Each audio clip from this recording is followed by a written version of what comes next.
I want to start off by asking a question. How much is a life worth to you? Some people will pay millions of dollars to find a cure for their terminal disease. Others base a life on the amount of assets someone owns, maybe how much money they have. If that were the case, I definitely would not be worth that much. Some people pay 30 pieces of silver for a life. Well, no matter how much you're willing to pay for a life, the point is, life is priceless. You can't put a price on it. And so we need to protect life. And abortion destroys life. According to the Center for Disease Control, 59.8% of abortions occur from women between the ages 20 and 29 years old. We are affected heavily by this, and we can do something to fight abortion, this killer. So let's fight it by choosing life. Since the Roe v. Wade decision in 1973, millions have lost their lives due to abortion.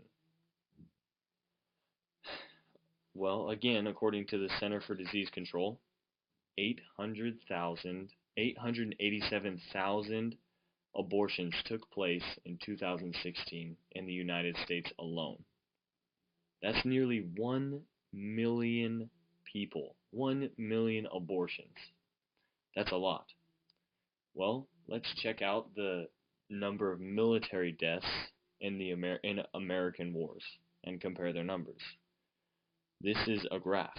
As you can see, the Civil War is the highest by a lot.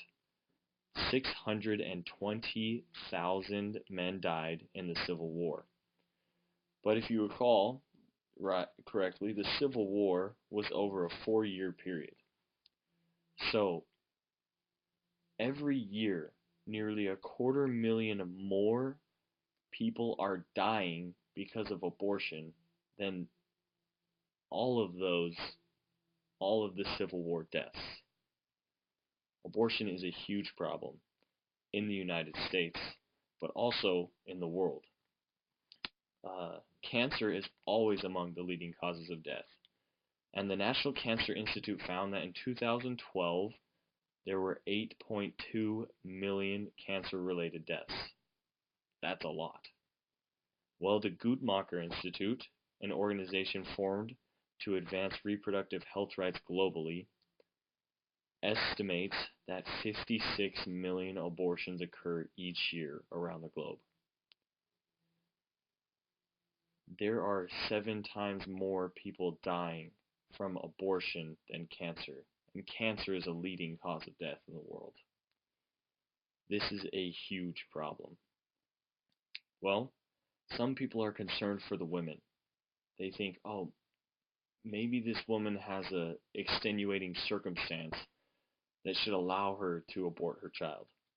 Well, in Florida, every abortion is recorded, and every reason for every abortion is also recorded. So, let's take a look at the numbers and see how they add up. In 2015, 71,740 abortions took place in Florida. This is how the reasons were separated out. This is a graph showing the reasons.